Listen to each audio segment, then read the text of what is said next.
বাঁদর? শুধু আমার মাথায় বসে আছে। টিয়া পাখি থেকে বাঁদর রূপ নিয়েছো? আমি বাথরুমে কিচেনে গেলাম, সেখানে গেছিলাম ওই রকম কাঁধে চেপে, আবার আমি এখানে দেখো মাথায় উঠে বসে আছে বাঁদর। তোমার কথা আবার রিপ্লাই দিচ্ছ। বাঁদরটা কেন মা আমার কোনো কাজ করতে দেয় না।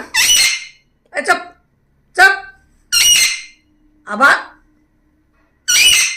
এই কোথায় গলায় কোন জায়গায় একটা তীক্ষ্ণ স্বর আছে সেটাকে বের করছে, তাই গুজু নেমে পড়ো।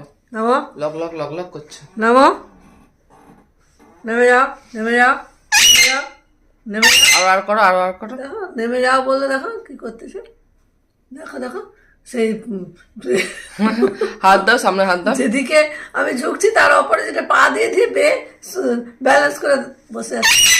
এই ও ভয় লাগে বাবা, মাথার উপর দিনে চলে আসে।